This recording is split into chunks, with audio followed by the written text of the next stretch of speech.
Hey students, welcome back to the video. This video is going to be for 6.3. All right, 6.3. Let's change what we got there. 6.3. Our title is gram to gram. Keep it pretty simple here. And this is going to be page 7. Our essential question on this is going to be,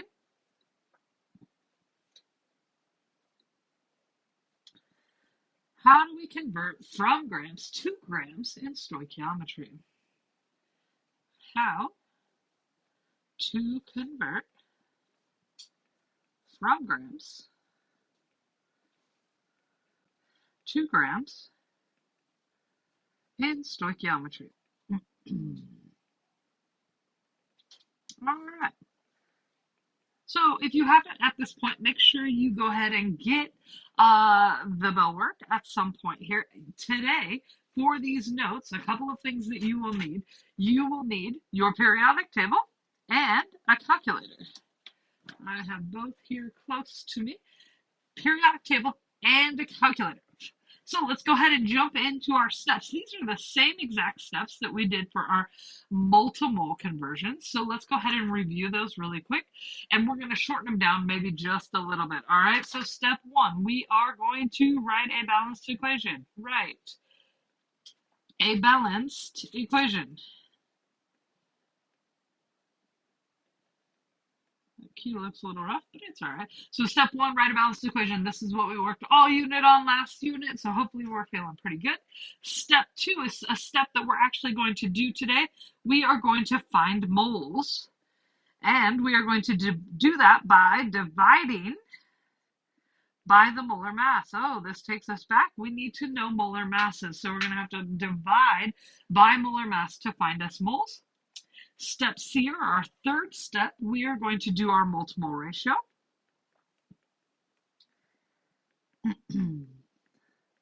All right, and our fourth and final step is we're going to find grams. And we're going to do that by multiplying by our molar mass. By molar mass. All right, so our 4 steps are right there. That should not be new to us. That's just good old-fashioned stuff that we already know how to do. All right, let's take a little peek here. We have this problem right here, and this is how all your examples are going to look. So hopefully you're able to handle this. So we've got copper 2 chloride and aluminum react to form copper and aluminum chloride. So our first step is to write the balanced chemical equation. And then we're going to find our molar masses, and then we'll do the next question. So first, copper 2 chloride is CuCl2. CuCl2, it is CuCl2 because copper is +2, chloride is -1, so we had to do our crisscross. And it reacts with aluminum. I'm going to leave little spaces out front so I can balance it. All right, to form, we get copper, Cu, and aluminum chloride, AlCl3, because aluminum is +3, chloride is -1. All right, now our job is to go back and balance. So I'm going to change our colors here on our balance just to kind of see all that. So in front of CuCl2, I'm going to put a 3. All right, and that 3 will give me 6 Cls. So if we change the color again, now I have 6 Cls by putting that hopefully neon green thing. Hopefully you can see it there. All right, now we have 2 Als and 3 Cus that we need to fix. So let's go maybe like a purple here. All right, and we're going to put 2 in front of Al with the purple and one more color. Let's go ahead and even go black here. So we've got 3 Cu. Okay, Josie just came inside and shook everything to pieces. All right, so here we go. Going back to our pink, we're going to find molar masses here. All right, this is where we're going to use our periodic table. I'm just writing them on top here so I don't get confused for later. All right, so for CuCl2, we're going to review how to do molar masses, and then I'm going to just find the rest of them kind of on our own here. So that way we're not wasting time doing stuff that we should already know how to do. So we've got Cu, we've got 63.546, which is going to be 63.546. We've got Cl, we've got 2 times 35.4527. Remember, these are the atomic masses that we can find on the periodic table. All right, we're going to take 2 times 35.4527. Cool, 27. That's going to give us 70.9054. All right, we're going to add those two up, and this is how we found molar masses. Hopefully this is not new for you. This should be review of stuff we did last semester as well as at the beginning of this semester. So there is the molar mass for CuCl2. Like I said, we're just going to fly through the next one, so we're not wasting time on that. I just wanted to make sure we had one review.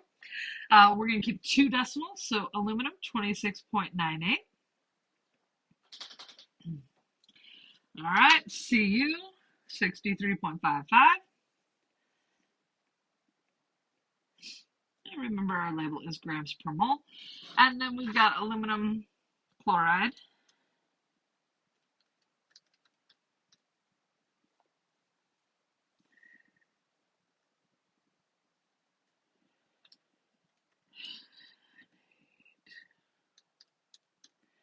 And we should get 133.34. All right, so a lot of work here just to get some base stuff done. But we have all the base stuff now done. Hopefully we can resize it here a little bit so we can kind of see everything. Awesome. Woo! All right, so we're going to go to black here so we can kind of see here. So how many grams of aluminum, that's what we're looking for, react with 10 grams of copper 2 chloride? So looking at our balanced chemical equation, we are looking for grams of aluminum, so question mark there, and we have 10 grams of copper 2 chloride, so I'm going to put a 10.0 there. So I'm now going to make a nice handy T-chart with 10 grams of CuCl2 on it. Nice long one here.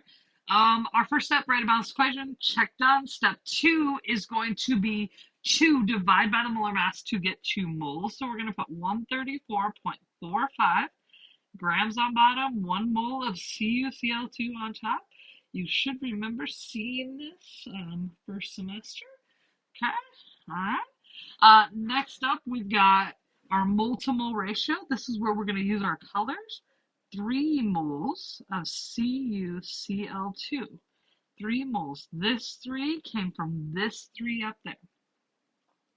On top, we're going to put aluminum, which is this purple. So we're going to put 2 moles of Al on top. This 2 came from that 2 right there. All right, and last but not least, we're going to multiply by the molar mass of aluminum, 1 mole of Al, 26.98 grams of Al. Moles cancel, all those moles cancel. Now we're going to multiply across the top, divide by what's on bottom.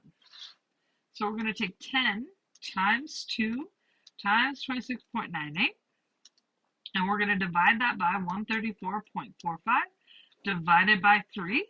And we should get 2 decimals, which is 1.34 grams of Al.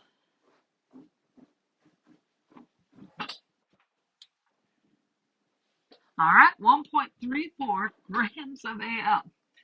All right, awesome. Hopefully that makes sense. Let's go ahead and go to our next example. Maybe take a little time to work this one on your own if you want.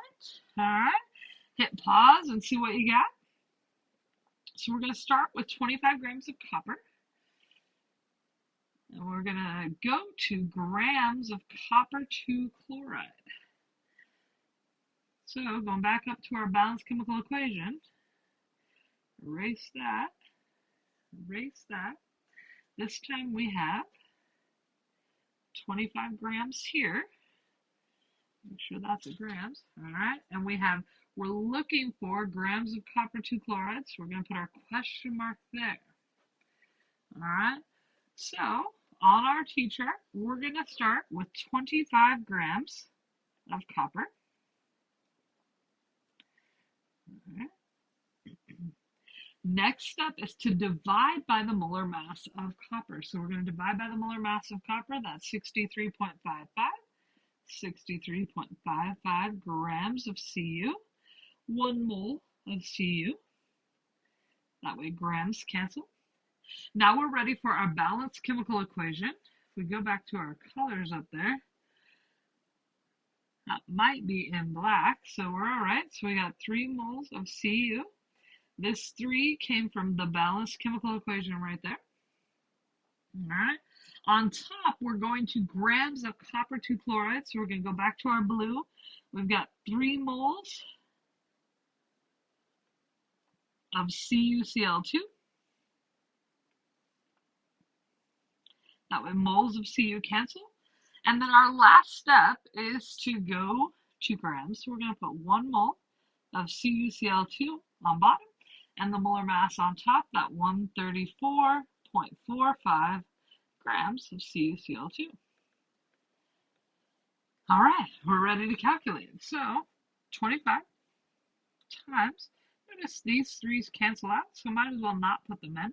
134.45 divided by 63.55, and this should be our answer, 52.89 grams CuCl2. And there you have it.